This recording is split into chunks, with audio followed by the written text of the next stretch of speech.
And I just turned around and I hauled ass out of there. I was done. I wasn't dealing with that.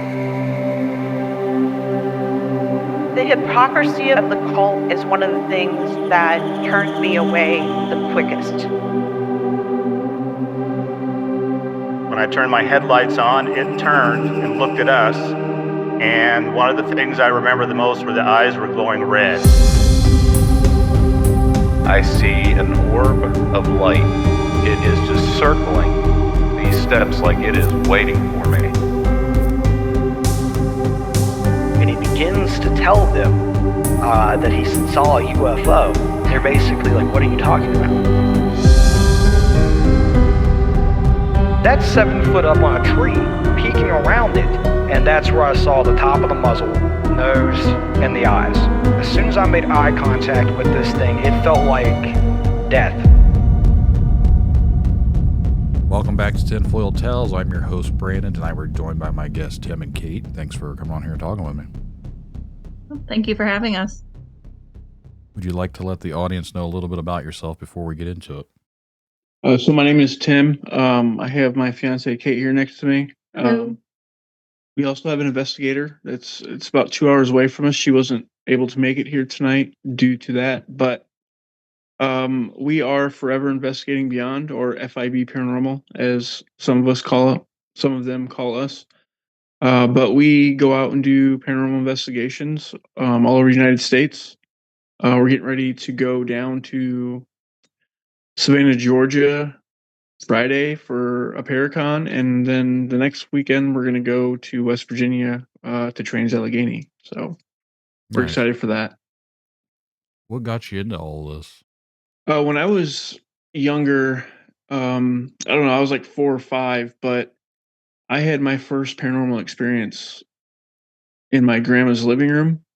We were, me and my siblings and my cousins were all having like a sleepover slumber party in my grandma's living room. And I woke up in the middle of the night to go use the bathroom. And as I was walking down the hall, I saw this tall figure standing in the middle of the hallway. And so I ran to my grandma's room and woke her up, and she turned on all the lights and nobody was in there. So that kind of freaked me out. About how big was it? I don't know. It took up most of the hallway. Hmm. So it was pretty tall. Like bigger than normal human size. Yeah. I've actually spoke to someone recently that talked about this big, it's almost like a shadow entity, but they said it was taller than where the roof was. Oh, wow. That's just guessing about the average size of a house, just say maybe 10 to 12 feet where the roof begins, and it was taller than that. So that's very big for a shadow thing. Yeah. Yeah, I think this one was like maybe it was between 6 and 7 feet because its head was like right below the ceiling. So it was pretty tall. And you said you were about how old? I don't know. I was like 4 or 5. I was pretty young. I don't remember the exact age, but It was enough. I know Enough to leave an impact on you. Yeah, and that was my first experience. But ever since then, I've had multiple other experiences. Even in my early 20s, I had experiences. And so I started to get curious. I was no longer scared. I was just more curious than anything.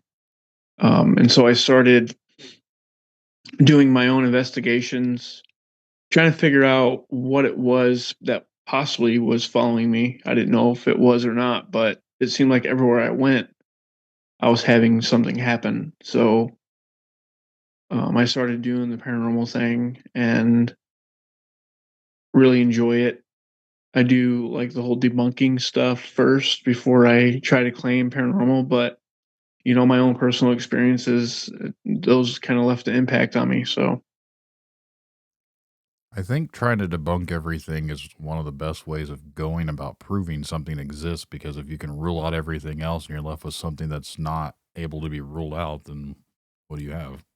Clearly something it's not proof, but it's not anything that we can explain. Absolutely. It opens up Yeah, that door.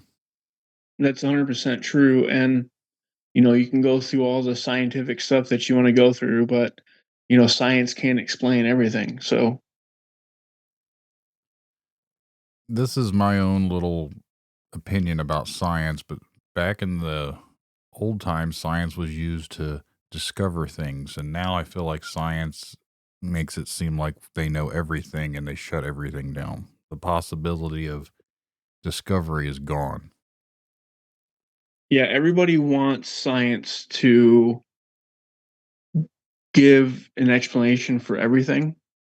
And so they rely upon it to say, hey, no, that there's a reason for that. There's a scientific reason for it.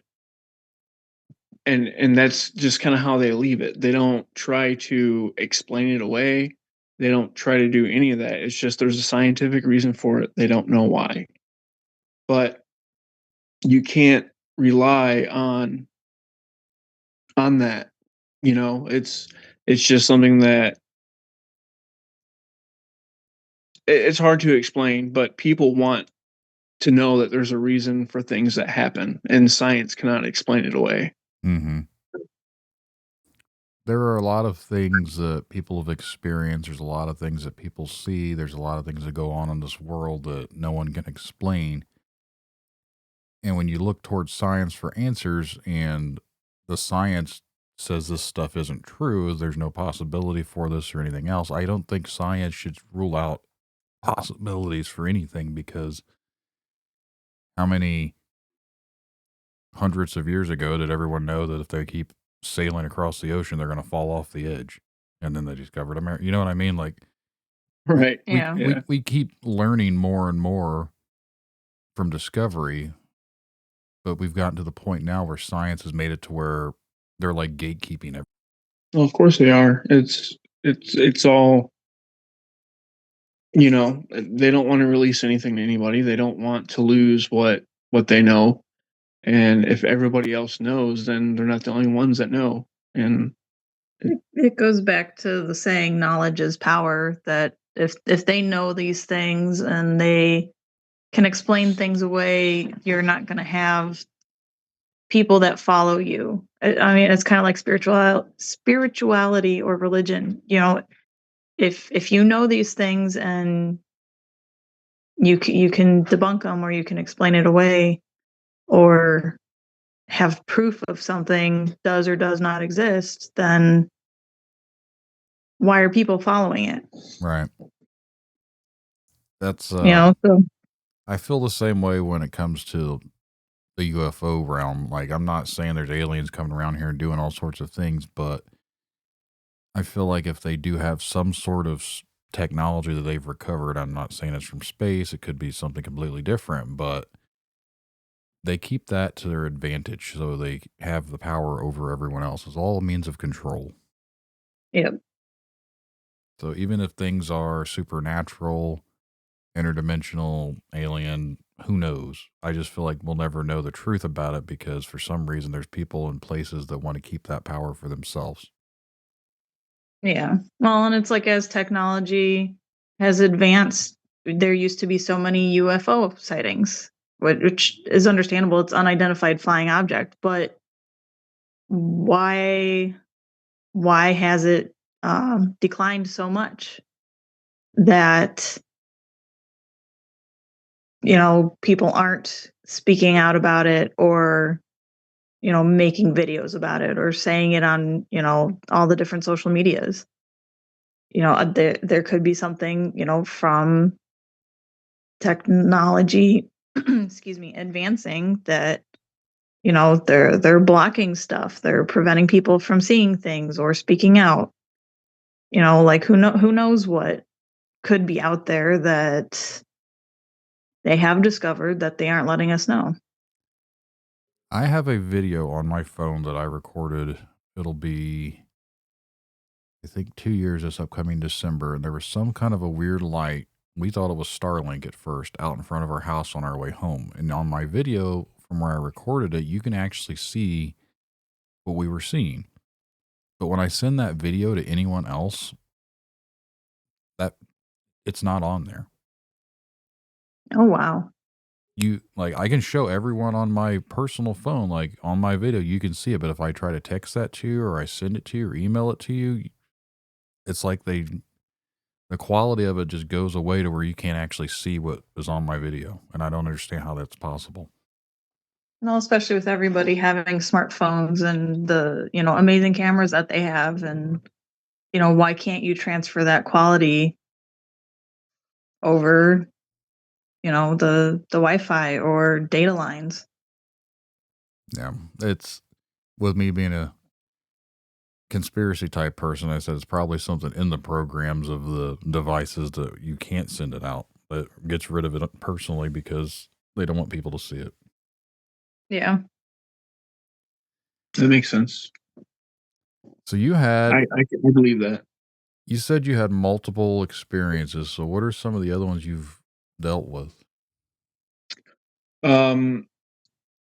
So I was 19 when I went in the military after high school, and the base housing I got put in, I started I would hear things, and at first I thought it was maybe just because it was an older house, but then I got a dog and also other stuff. But one day I was sitting in the living room on the couch, and the dining room was to the right of me, and there was a window that kind of was in the middle of the wall in the dining room. And I was sitting there watching TV. My dog was laying on the floor next to me. Um, and I saw something out of the corner of my eye through the window, and she had perked up as well, and she looked out the window. So it got her attention. Um, and it was a black mass. I couldn't tell you what it looked like because I only saw out of the corner of my eye, but I walked to my back door and I opened the back door and there was nothing there. There was nobody outside. I have no idea what it was. And then, same house, I was taking a nap upstairs in my bedroom, and I had a plastic bag on the inside of our bedroom door to throw trash and stuff away. Well, I heard the rustling of the plastic bag, and when I woke up, there was a little girl. It was like a really weird experience. She was standing in the doorway, and as soon as I looked at her, she ran towards my side, like straight to me, and then just completely disappeared. Um, and that freaked me out. That was like the second time in my life that I've ever been freaked out because it happened within seconds. Um, I also had my kids' toys going off all the time in the living room. I had an AM FM radio in the kitchen that I would listen to when I would cook dinner and stuff. And I woke up one morning, it was 2 o'clock in the morning, the alarm was going off on it. Well, I turned the alarm off, and it was like one of those sliding switches. So I turned it to the off position. Well, I woke up again the next morning at 2 o'clock in the morning because it was going off again. So there was just a lot of um, different things that was happening. I lived with my grandma and grandpa, and their house was extremely haunted. I'm actually trying to conjure up enough guts to go knock on the door because my grandma and grandpa are no longer around, but somebody else lives in their house, and I want to go knock on their door and just kind of see if they're getting the same experiences that I had when I was there, and if they are, if they wouldn't mind that I come in and kind of do my own little investigation inside their home, not trying to get into their personal space, but every year they would have a Santa Claus that they hung on the inside of the front door, and it was a motion activated thing. So every time it'll go off, it would sing, Christmas carols. Well, we would have to turn it off because it would constantly go off at night. And it would wake everybody up all the time. My brother, he was there with me, and he was trying to get into the church theme and all that. And he had a pastor come in to my grandma's house, and no more than 10 minutes later, he comes walking through the house, and he's completely in tears. And he told my grandma that the devil lives in her house and that he was never going to come back. So, it was just a lot of different things that I've experienced. Has your grandparents ever mentioned anything weird about their house? Yeah, they've always told us that when they were younger, when they first got the house, they lived in the house for like 40 some, almost 50 years. Mm-hmm. And they said when they first moved in, like them and their friends and stuff would play the Ouija boards and stuff in the kitchen, on the kitchen table. And they've always told us as kids that the table would, like, it actually got up and started moving around on its own.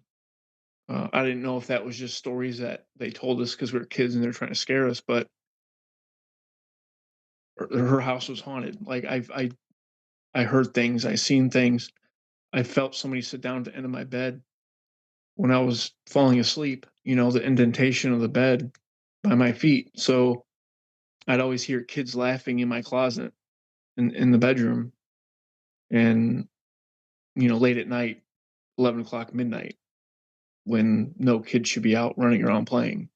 So there's a lot of weird things that was in that house. Have you ever considered that maybe, like with you, you're more in tune to this stuff, so you sense it more, you're able to experience it more because I don't want to say like you're a psychic medium or something like that, but you are able to channel into this other stuff easily more so than other people? I've always thought that. I've thought that more and more as I got older and older. Um, because I can still see things out of the corner of my eye. And even in the house that Kate and I live in, like I stopped her one night, I gave her a hug, and we were just talking, and all of a sudden I see something on the corner of my eye. I'm like, "Hey, did you see that?" And she's like, "No." Like, there's something there, you know? I'm trying to talk too loud because the kids, I don't want them to hear me, but No, I get it. That's no. that's why I moved But out here to a studio, so I get away from my kids so they don't hear all the stuff we talk about. Yeah, they'll come find us if we walk away. So we just have to let them know that we're in the living room, and as long as they can hear us, they're not going to bother us, I guess. Mm-hmm. So do you still have activity that happens now? Not. I haven't. I've lived here what, about less than a year, Year and a half. a year and a half. I haven't really. I don't think I've really experienced a whole lot here. I know I was putting together an SLS camera, and as I was testing it out, there was like something on the wall, but it's an SLS camera. I'm not going to sit here and say that there's something there. I don't think we've really had anything happen in the house, but when we go to investigations, Tim definitely sees a lot more things than some of us in the group do. Was this something that you were interested in before you got with Tim? Yeah, I didn't necessarily have the same type of experiences he did. But I've always been drawn to, the spooky, scary, like Halloween was my favorite holiday growing up. And anything with like crystals or, like magic spells and, um, you know, going into ghost stories and hauntings.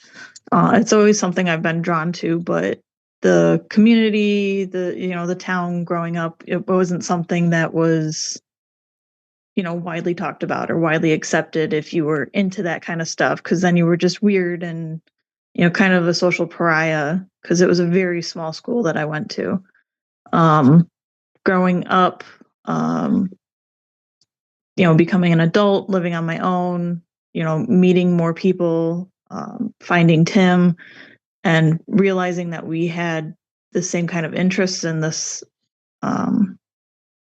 topic we decided to explore more. I mean, he's obviously been doing it a very long time, but he was able to explain things to me and how to get more into it and how things worked and what we look for, and really helped me feel comfortable with a lot of the things that, I might not have realized I've seen or noticed growing up.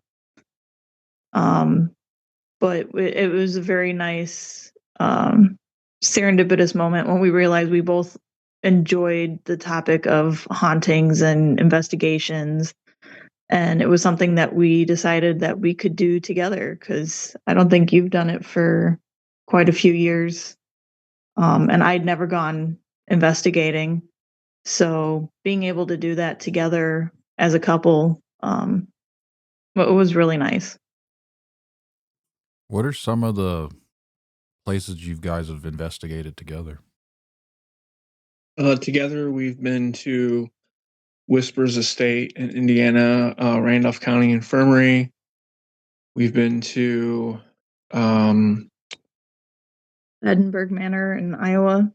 we're getting ready to go to Trans Allegheny. We're going to go back to Whispers Estate, and then we're going to go to the State House in Indiana as well. And that one's fairly new. We've been to the Haunted Sleeper Mortuary in Iola, Kansas, and we've been to Malvern Manor in Malvern, Iowa a few times. I don't think you're too far from me. I'm in north central Indiana, so I'm only about an hour and a half to 2 hours from Chicago area. Oh, okay. I used to live out in the Muncie area. It's funny you mentioned Muncie because I was just working down there for the last couple of months, and I just moved out of that office, and now I'm in a different office, but I've been in Muncie for the last like 4 or 5 months. Oh, nice. Yeah, I lived there for almost 10 years, Nice. 11 years. Nice. And that's kind of where I started doing my investigating. I talk about it, and it was with my ex-wife, and we kind of we're no longer together, obviously, but after we separated, the whole group just kind of disbanded, and I lost all my equipment because, I mean, everything that you have when you're married is both yours. And so instead of just, going through any headaches or anything, because I wanted to come back out here to Illinois to be with my family, because I was out there by myself. And so I'm like, you know what, just keep everything. I'm leaving. So you make that's you make equipment now, don't you? Yes, we do. After we started this group together, we did purchase some stuff, and I was getting ready to purchase a REM pod, and I decided not to because of how expensive things get. And so I just kind of did some research and started building our own REM devices. And that's what we use on our investigations. That's what, you can purchase our equipment as well on our website. But yeah, we make REM devices. We make music boxes and response devices. They actually say yes or no. They are motion activated. I'm actually looking into doing something different with the music boxes, where instead of using, motion activated, it's actually going to use like a wavelength, where it'll send out a wave, and then it'll come back to the second sensor. And if anything disrupts that from its first reading, then it'll set it off. Basically, you can kind of think of it like echolocation, kind of. It's something that I'm looking into doing, just something different.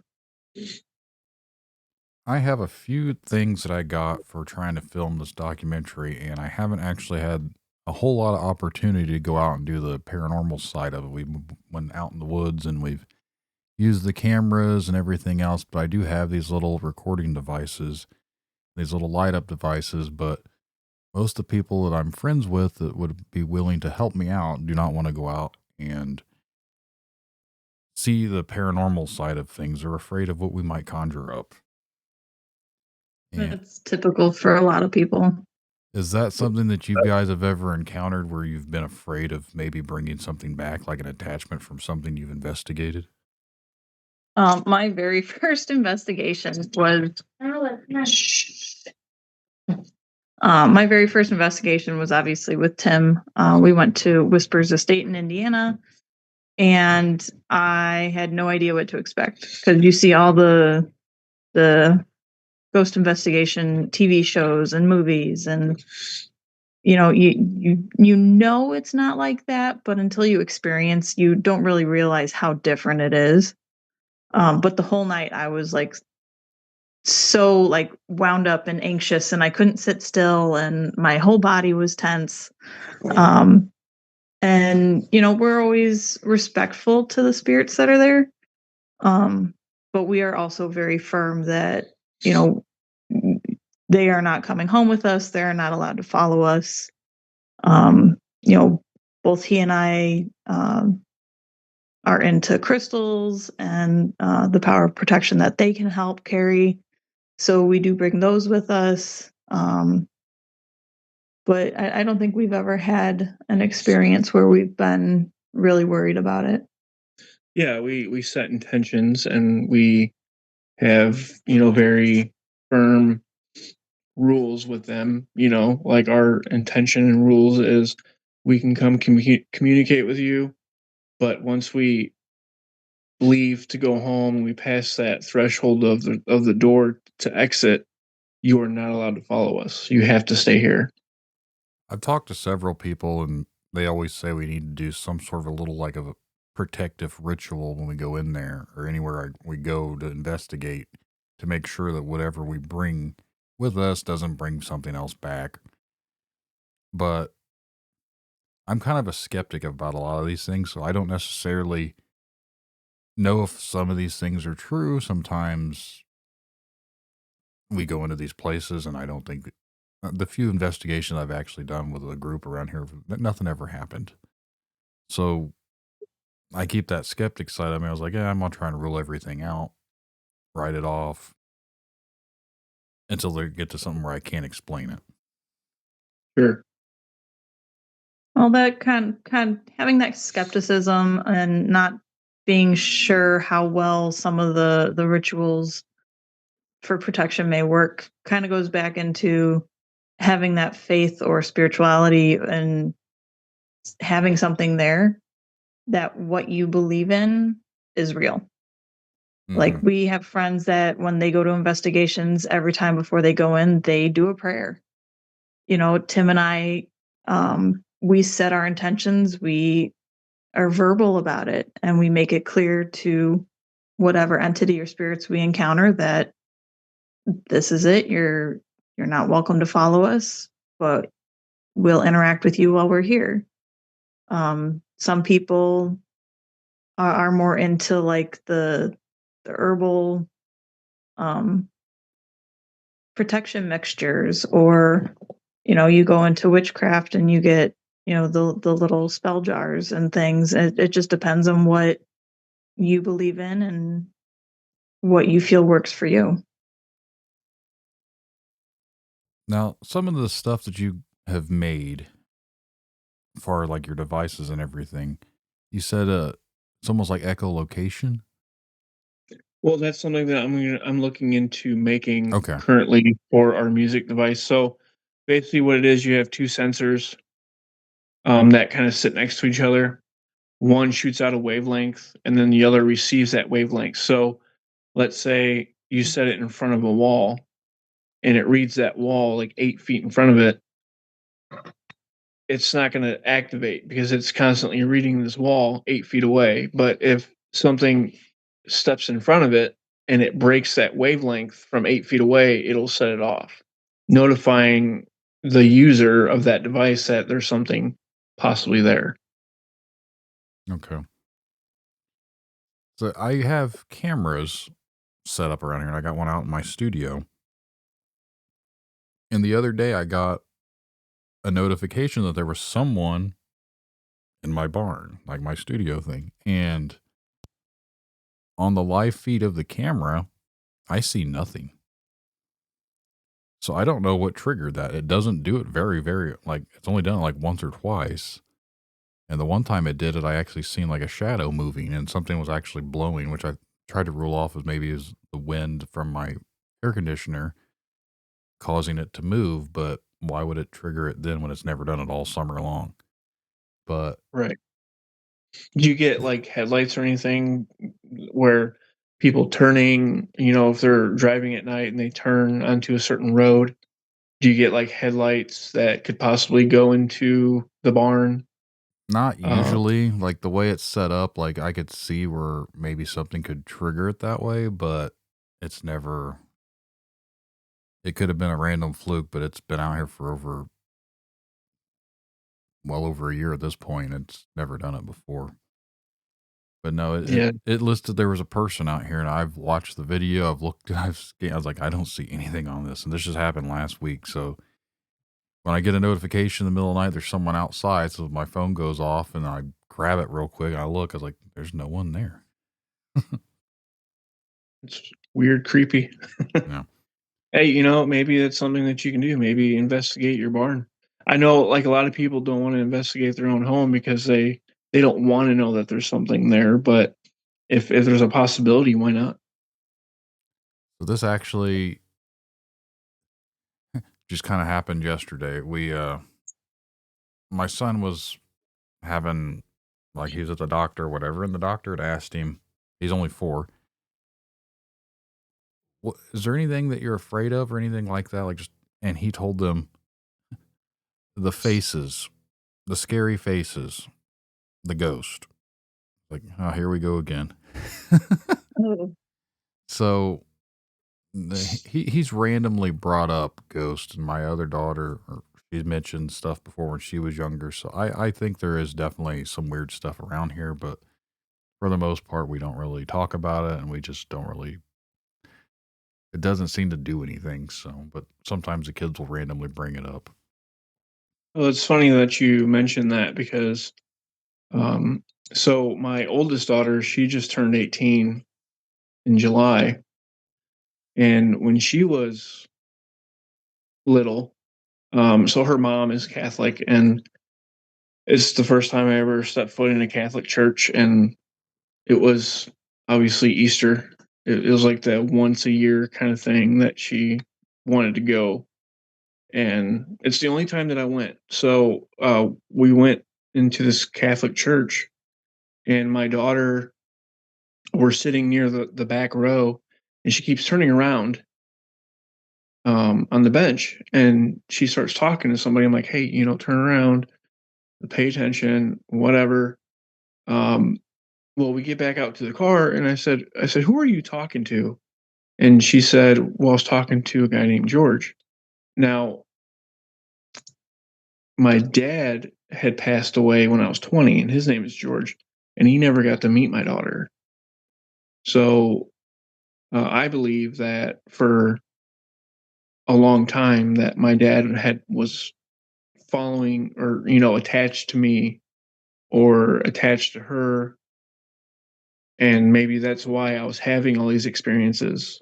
Like I don't know, but she definitely was like I was talking to George, and she doesn't even know him. He passed away like 3 months before she was born. So Hmm. My daughter had an imaginary friend when we first moved in, and I'm superstitious about imaginary friends. So there's a whole lot about that I've talked about on another episode. So without going into it, let's just say I don't like imaginary friends. yeah, I don't blame you there one bit, especially for somebody who doesn't typically go out and investigate like that. But I mean, if you're down at any time, let us know. We can definitely go out somewhere and do something. We can set something up to where, you're able to join.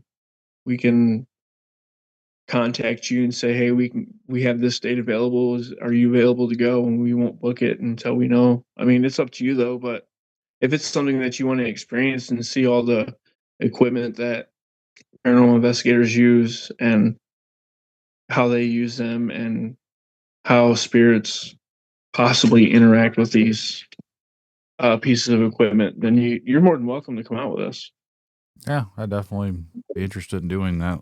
I've went out with a couple local groups here. There's been a few others that have asked me to go out, but majority of my time is either working, family, or what little free time I have doing this show. So it's never Okay. been it's never been easy for me to have the free time to go out there. It's what I struggle with getting this documentary done because trying to work my schedule around other people's schedules just to get out there and film things has made it a lot more complicated than I expected it to be.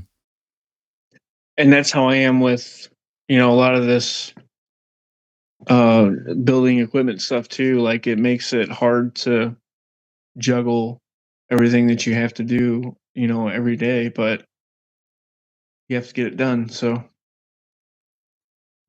Would you, before we wrap this up, because we've been going on for about a little over half hour, almost 40 minutes, do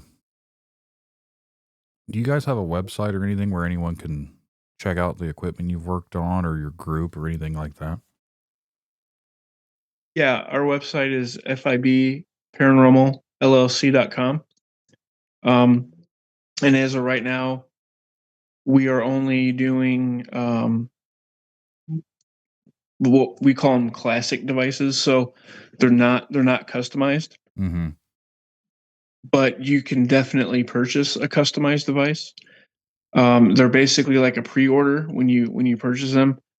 So because they're a customized device, they have to pay for them before we can start building and customizing them, because obviously like this customized device is not going to be anybody else's but theirs.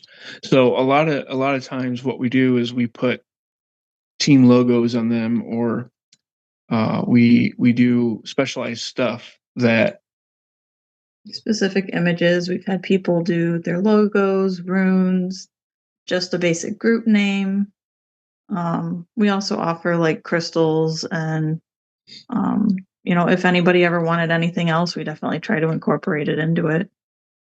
and we have photos on our website as well of some of the things that we've done. But we make, REM devices, proximity sensors, the motion activated music boxes. I actually, so there's a tone or tune to the music device that plays. It's like a 12-second tune, but I split it up into about 4 seconds each section, so it'll play in 3 different sections to complete the tune. Um, because I know people don't want to listen to a 12-second tune every time it goes off, and then they got to wait for it to stop, for it to go off again. So I kind of split that up, and then we have a response device, which is kind of like a flux device, but it does say yes or no when it goes off. Have you actually had something interacting with like a device where it's been giving you answers or anything directly? So the only thing that we actually had that does that, we have one of the other investigator, her name is Chris. She has an Ovilus 5, and I like using the phone apps. I only like using certain ones, Ghost Tube, and I just downloaded Transcend Theory. But those are the only two that I stick to. And we were at Whisper's estate, and she was using her Ovilus. I was using Ghost Tube, and it was almost like the spirits were having conversations with each other through the devices. It was kind of neat. But the spirit box mostly, we use spirit. We do a lot of Estes methods, Mm-hmm. and we use a lot of spirit boxes to communicate with spirits. I have a spirit box, and my wife doesn't want me to mess with any of the stuff at home. But when I first got it, I turned it on, and my son and I were in the living room, and it was scanning through things, and I was trying to explain to him what it is. He's 12, so he doesn't know everything about what this stuff is. And I said, it is a spirit box. So you ask a question, and if there's a spirit around, it'll answer you. I was like, so I asked, is there anyone out there? And within like a couple seconds, we hear a voice, and I don't remember at this point if it was male or female. I just remember his voice, and I'm pretty sure it said hello, and then I just turned it off. So the thing with the spirit box is that it sweeps through the radio frequencies, as fast as you want it to. I usually set it about 150 milliseconds. So what I mean by that is that every 150 millisecond, it's going to change the station. With the spirit box, you have to be aware of what's coming through, and if it's something pertaining, if it's actually a spirit talking to you. Now, if it's like intelligent answers that you're getting pertaining to the questions that you're asking, the location that you're at, the spirits that are known to be there, then you're, in theory, because everything's a theory. So in theory, you could possibly be communicating with a spirit that is there. Right. And when you get the random noises or voices that don't make any sort of sense, that's where I kind of feel like it's just skipping through the stations, and you're just getting random noise. And it's not necessarily something communicating. It's just whatever little glimpse of that station that it picked up. Right. And that's the cool thing about like these ITC devices. A lot of people are leaning towards those because it's the only thing that you cannot manipulate. Right. So you can't manipulate a spirit box to go off and say what you want it to say, but you can manipulate other devices to go off when you want them to go off. The ITC, the communications, everything that free flows, a lot of investigators are leaning more and more towards those. Yeah. So I've been with people before that had the lights, like the flashlight. They left it on the ground. They told it to turn it on. It turned it on. But I was like, what? Is there something out there where they can make the light come on themselves? Like, I don't mess with the flashlight. That's something that I just don't do. Yeah, like, but I'm not saying that they were faking it, but that was just kind of the vibe that I had gotten at that point. Was like, man, just because the light came on doesn't mean they don't make like trick lights that you can't press a button in your pocket that makes the light come on. I don't know if that's something out there that's that way or not, but that's just, again, me trying to rationalize some of the things out there to see if it makes any sort of sense. That's like the debunking that we do, is that, we try to look for any sort of reason why something may have gone off or gotten set off, or, the cat balls have started lighting up. That's one that we did we forgot Asher Walton. We went to Asher Walton with another group that we're friends with, and they had a dead bell sitting on a buffet table, and there were some cat balls on there, and the dead bell was going off, and then the cat balls were going off like almost immediately at the same time. Eventually we figured out that the dead bell was going off, but the vibrations that it was creating on the table were setting off the cat ball. So, we try to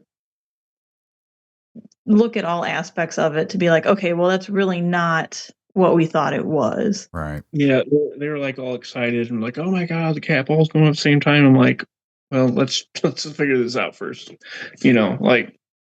So we did, and we figured out that it was the dead bell that was the vibration from the dead bell causing the cat balls to go off. And they were like, oh man, I wish that was so cool. Like, yeah, well, I'm sorry.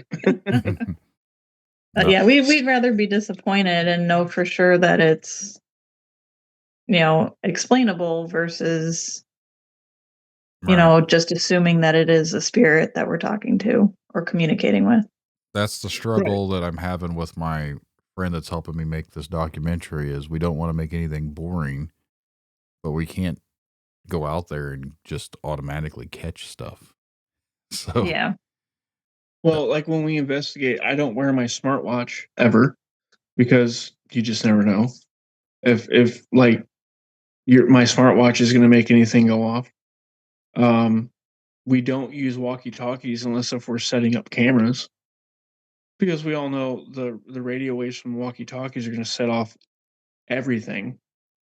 And like I watch it. It's almost disappointing because I watch all these YouTube videos and I watch all these famous people doing this ghost investigating stuff, but it's like every 5 seconds something's happening.